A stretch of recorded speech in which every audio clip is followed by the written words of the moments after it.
नमस्कार, स्वागत है आपका न्यूज 24 में। आपके साथ मैं हूं अखिलेश आनंद। तो इंतजार की घड़ियां समाप्त हुई और आखिरकार मोदी सरकार का पहला बजट आज गया है। लेकिन इस आम बजट से आपको क्या मिला, यह एक बड़ा सवाल है।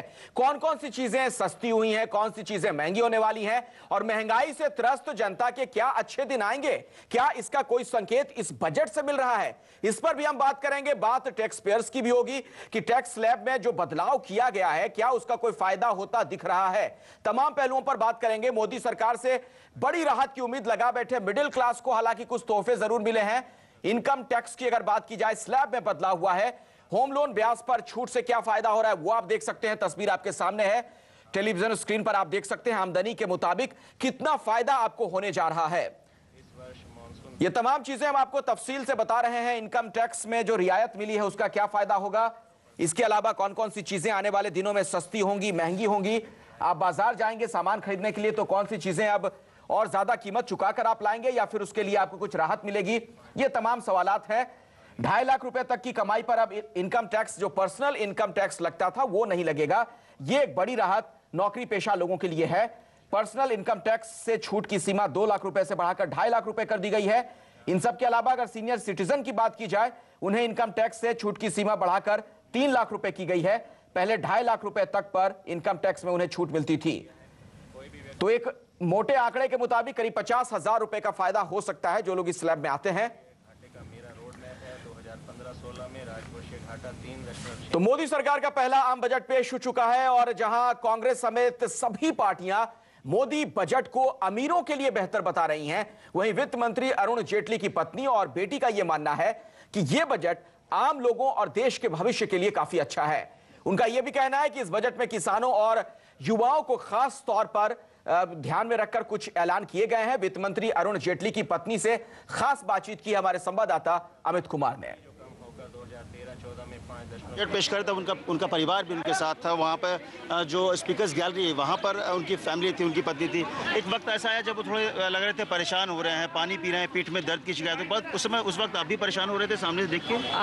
नहीं, वो तो कुछ थोड़ा कंसर्न तो था, पर ये मालूम था कि ये स्पैज़म है बैक का, तो ये थोड़ा रेस्ट करेंगे तो ठीक हो जाएगा। आमतौर पे अरुण जेटली अपने बेस्ट परफॉर्मेंस पे थे, उस समय बजट पेश कर रहे थे, लेकिन उस समय तकलीफ में देख के घर वालों भी परेशान हो रहे हैं आप लोग भी। हाँ, नहीं बस अब ठीक है। अब एक हाउसवाइफ के तौर पर आपको क्या लग रहा है, जो उम्मीदें थी क्योंकि लोग परेशान थे, महंगाई से परेशान थे, उसमें कुछ राहत मिल रही है? कुछ तो राहत मिल रही है, पर जो सब्जी और के लिए ये कह रहे हैं, ये तो होर्डर्स के अगेंस्ट जो मुहिम चलाई है वो तो स्टेट्स भी कैरी फॉरवर्ड करेंगी। चीज़ें मार्केट में आएगी तो प्राइसेस कम होंगे। हाउसवाइफ आपको लगता है कि जो इस बार का जो बजट है वो ज़्यादा टैक्स नहीं बढ़ा है, बल्कि रिलीफ ही मिला है टैक्स में। उनकी बेटी सोनाली भी हमारे साथ है। सोनाली, आपको एज ए यूथ आपको क्या लग रहा है कि बहुत अच्छी बजट है? ये बहुत ज़्यादा यूथ फ्रेंडली बजट है। यूथ को काफ़ी इंपॉर्टेंस दी गई है इस बजट में। I am very proud of this budget. As a बेटी के तौर पर आप क्या उम्मीद कर रहे थे इस बजट को लेकर? मैं फ्रैंकली जितना रिसोर्सेज यूपी ने छोड़े थे, मुझे लग नहीं रहा था कि ऐसी बजट बनेगी, पर I think it's a very futuristic budget और बहुत अच्छी बजट बनी। बहुत धन्यवाद। इनकी बेटी और इनकी पत्नी को उम्मीदें हैं बहुत अच्छा है बजट। और सबसे बड़ी बात कि एक वक्त ऐसा भी था जब जेटली जी को एक ब्रेक लेना पड़ा था पीठ में दर्द की वजह से, तो थोड़े परेशान भी हुए। लेकिन कुल मिला के जेटली जी का परिवार जो है वो इस बजट से काफ़ी खुश है। उन्हें लगता है कि ये जो बजट है पूरे देश में लोगों को कहीं ना कहीं राहत जरूर देगा। कैमरा अविनाश के साथ अमित कुमार, दिल्ली, न्यूज़ 24। बजट की जब हम बात करते हैं तो दो तरह से इसका प्रभाव पड़ता है। एक तो तात्कालिक, जो टैक्स पेयर्स हैं, जाहिर तौर पर उनके लिए राहत भरी खबर है इस बजट से, लेकिन दूरगामी जो प्रभाव पड़ते हैं बजट से, उसे देखना और समझना भी बहुत ही महत्वपूर्ण होता है। दो खास मेहमान हमारे साथ स्टूडियो में जुड़ चुके हैं। नवीन रहेजा साहब हैं, आप चेयरमैन हैं रहेजा डेवलपर्स के। बहुत बहुत स्वागत है सर आपका न्यूज़ 24 में। मनोज मिश्रा साहब हैं, मार्केट एक्सपर्ट हैं, रियल एस्टेट के जानकार हैं, आपसे भी हमारी बातचीत होगी। और नवीन रहेजा जी, पहला सवाल मेरा आपसे ही है।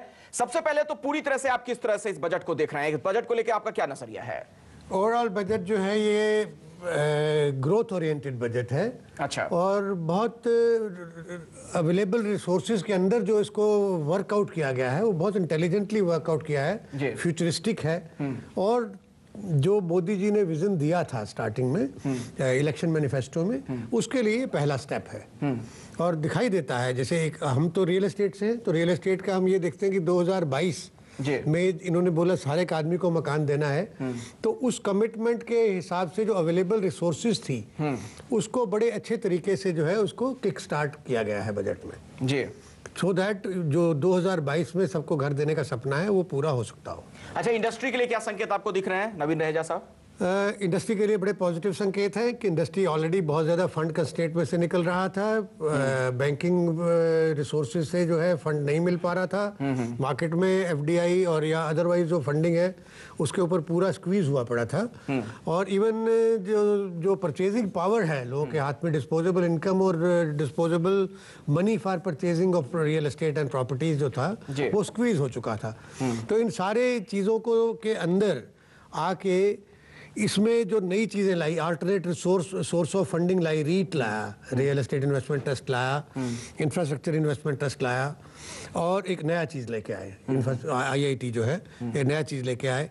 उसके बाद जो FDI की लिमिट है वो 50,000 स्क्वायर मीटर से 20,000 स्क्वायर मीटर में करके एक मिड सेगमेंट के जो डेवलपर हैं और मिड सेगमेंट के जो प्रोजेक्ट्स हैं उसके लिए फंडिंग का रिसोर्स नया पैदा कर दिया। उसके बाद जो लो कॉस्ट हाउसिंग है उसके लिए FDI को टोटल ओपन कर दिया जी। तो इन चीज़ों से क्या है कि एक जो है लिक्विडिटी की जो है मूवमेंट मार्केट में डेवलपर्स तक स्टार्ट हो गई। एक तरफ तो ये कर दिया जी, दूसरी तरफ से कस्टमर्स को एम्पावर कर दिया, उनको इंसेंटिव दे दिया through ATC and through 29(2) income tax act में कि उनकी लेकिन एक सवाल है नवीन जी, मनोज मिश्रा साहब आपसे समझना चाहूंगा, आप मार्केट एक्सपर्ट हैं, शेयर बाजार ने तरीके से इस्तेमाल किया नहीं लेकिन इस बजट का? भाई शेयर मार्केट में तो बहुत सारे पहलू होते हैं, लेकिन अगर रियल एस्टेट की बात को मैं आगे साहब को लेके बहुत ही पॉजिटिव है शेयर बाजार। हाँ, तो फिर बाद में उछाल आया मार्केट में, ऐसा नहीं कि नहीं है, एंड में तो फिर स्टार्टिंग में नेगेटिव था, लेकिन जब से मालूम होना चालू किया कि FDI आएगा, यहाँ पे रीट या उस तरीके के इन्वेस्टमेंट ट्रस्ट होंगे, आपको पास थ्रू इन्वेस्टमेंट्स अलाउड होंगे, सो उसके बाद मार्केट ने रिस्पॉन्ड किया, FIs ने रिस्पॉन्ड किया और बाइंग स्टार्ट हुई। तो मार्केट ने मेरे हिसाब से ठीक ठाक रिस्पॉन्स किया। अगर ये उम्मीद थी कि एकदम जो कल का घाटा था उससे पूरा कवर करके डबल हो जाएगा, शायद उतना नहीं हुआ। लेकिन आपको पॉजिटिव क्या दिखता है इस बजट में ओवरऑल, ये बताइए। दो तीन चीजें देखें, फंडामेंटल जो चेंजेस हैं इस पूरे बजट में फोकस है मैन्युफैक्चरिंग सेक्टर की तरफ। मतलब ये कि अब ब्लू कॉलर जॉब्स जो हैं उसको बढ़ाने की बात हम ज़्यादा कर रहे हैं, और इससे पहले जो हम लोगों की बातें होती थी कि किस तरीके से IT पे फोकस हो, फाइनेंशियल सेक्टर पे हो, क्योंकि वो एक सैचुरेशन लेवल पे पहुंच चुका है, वहाँ पे जॉब जनरेशन अपॉर्चुनिटीज़ कम है और हमारे का जॉब रिक्वायरमेंट्स बहुत ज़्यादा हैं, तो उस तरफ फोकस है। और अगर दूसरी चीज़ें देखिए, एंटरप्रेन्योरशिप की ओर बड़ा जोर है। 10,000 करोड़ रुपए का एक वेंचर कैपिटल फंड अनाउंस किया गया है, जो एक बहुत बड़ी बात है। ये 10,000 करोड़ रुपए कई हजार कंपनियां खड़ी कर सकता है, जिससे वैल्यू क्रिएशन हो सकता है। तो एक फंडामेंटल शिफ्ट है, और इस शिफ्ट का जिस मार्केट से हम ताल्लुक रखते हैं, रियल एस्टेट मार्केट, उस पर एक मेजर इंपैक्ट आने वाला है, क्योंकि मार्केट की डायनेमिक्स बदलने वाली है। एक और तो बात ये सही है कि लिक्विडिटी बढ़ेगी, पर लिक्विडिटी उस सेगमेंट में बढ़ेगी जिस सेगमेंट में अभी तक बिल्डर्स का फोकस कम था। अब हम लो कॉस्ट हाउसिंग, अब हम अफोर्डेबल हाउसिंग उस तरफ जा रहे हैं, अब हम जा रहे हैं स्मार्ट सिटीज।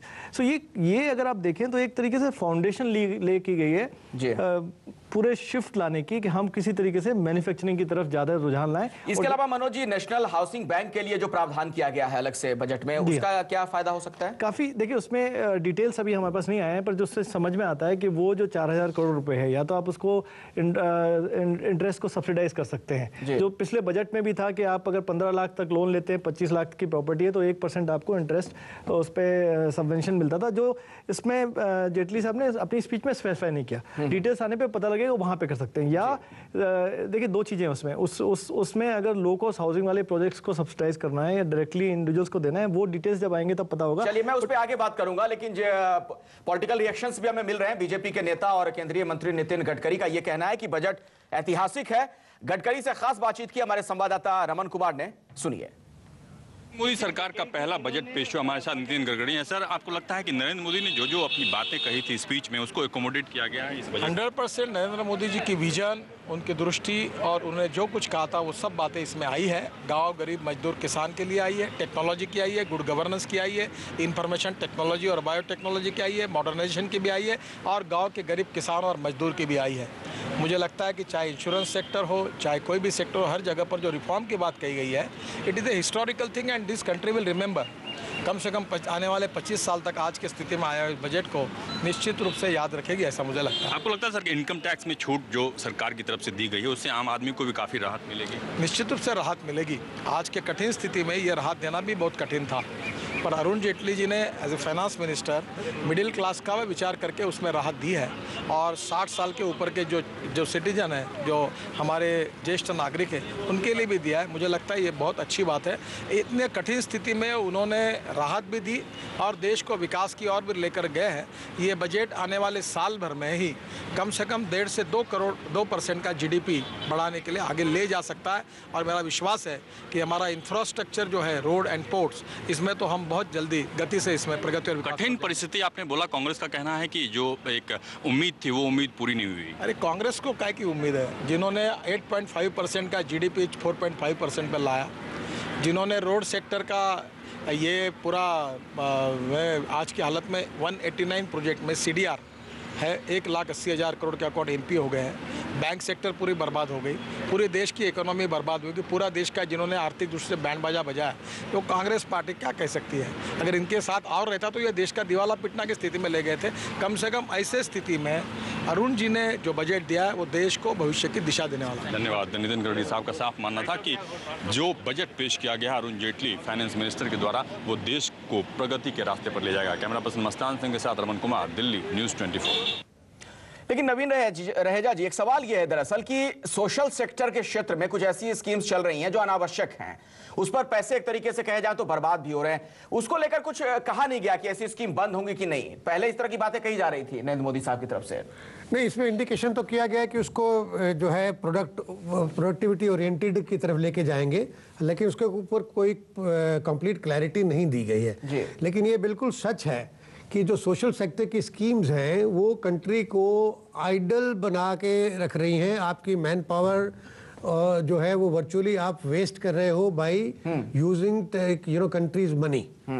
तो अगर उन्हीं लोगों को आप एक्चुअल में एम्पावर करना चाहते हैं और देश में उन लोगों को आगे लेके जाना चाहते हैं, तो ये नहीं है कि आप एक भूखे आदमी को घर में जाके रोटी खिलाने लग जाओ। उसको आप काम दो हाँ। और उसको अपॉर्चुनिटी दो, ताकि वो ये नहीं कि आप गरीब आदमी को गरीब ही रखना चाह रहे हैं, लेकिन उन्हें दिक्कत वो हो मत जाएगी करें। स्कीम नहीं चलाएंगे, वोट कैसे हासिल करेंगे फिर नेता? नहीं, लेकिन ये होना ये चाहिए था कि पहले भी ऐसा होना चाहिए था कि आप लोगों को एक तो स्किल जनरेशन के ऊपर आप फोकस करें, दूसरा एम्प्लॉयमेंट के ऊपर फोकस करें। इस देश में इतना यूथ है जिसको आपको एम्प्लॉयमेंट देना है, और उसी एंगल से ही ये बजट में थोड़ा सा इनिशिएटिव अभी स्टार्ट हुआ है। लेकिन जो मेन सोशल सेक्टर की चीज़ें हैं उनको अगर ये प्रोडक्टिविटी से लिंक कर देते हैं मीनिंगफुली, इन्होंने कहा तो है कि करेंगे लिंक, लेकिन अगर इसको एक्चुअल प्रोडक्टिविटी से लिंक कर देते हैं तो यही लोग जो एक लिमिटेड आप उनको पैसा दे के उनको सिर्फ जिंदा रखना चाहते हैं, उसकी जगह आप उनको अपॉर्चुनिटी दे कि वो भी साथ में देश के साथ ग्रो करें। जी, लेकिन मनोज जी, ये तो कांग्रेस ने तो यहां तक कह दिया कि सरकार हमारी योजनाओं को आगे बढ़ा रही है। क्या ऐसा कुछ आपको नजर आ रहा है? नहीं, देखिए, प्रेमा फेसी तो उन्होंने कोई भी प्रोग्राम डिसकंटिन्यू नहीं किया, तो अगर उस लॉजिक को लेकर आगे चलें तो कह सकते हैं आगे बढ़ा रहे हैं। पर ये जो मैं पहले भी बता रहा था कि इट्स इलॉजिकल टू से कि कांग्रेस का बजट है या कांग्रेस की चीज़ों को आगे ले जा रहे हैं। इन्होंने फंडामेंटल शिफ्ट लाने की कोशिश की गई है। सोशल सेक्टर की पॉलिसीज को डिटेल नहीं किया। अनफॉर्चुनेटली पॉलिटिकल कंपल्सन हो जाते हैं। आज ही कह देते हैं हटा देंगे तो जितने आने वाले इलेक्शन हैं सारे इलेक्शन से हार जाएंगे स्टेट में, वो नहीं कर सकते हैं। उसको कैसे इंप्लीमेंट करेंगे, चेंज करेंगे, वो देखने वाली बात है। लेकिन ये कहना कि कांग्रेस की पॉलिसी ही को कंटिन्यू कर रहे हैं, ये थोड़ा सा एक्सट्रीम लगता है, क्योंकि मैन्युफैक्चरिंग की ओर जितना अभी हुआ है या बैंकिंग सेक्टर को जितना चेंज करने की बात हुई है, इतना कांग्रेस के टाइम पे नहीं हो रहा था। और इस पहलू को हमें मानना पड़ेगा। एम्प्लॉयमेंट जनरेशन की ओर जोर है। रियल एस्टेट सेक्टर को ही स्पेसिफिकली हम बात करें तो पिछले बजट में 2 या 4 लाइनें बात की गई थी। इस बार कम से कम 8-10 जगह उसका मेंशन आता है कि किस तरीके से उनको काम करना है। तो ये सारे चेंजेस हैं और फंडामेंटल चेंजेस हैं। जी, लेकिन क्या इसका वाकई फायदा होने जा रहा है? आने वाले दिनों में किस तरह के बदलाव देखने को मिलेंगे? और हाउसिंग सेक्टर की अगर बात की जाए, उसको इस बजट से क्या मिला है, आम लोगों को क्या मिला है, इस पर भी बात करेंगे एक छोटे से ब्रेक के बाद। देखते रहिए न्यूज़ 24।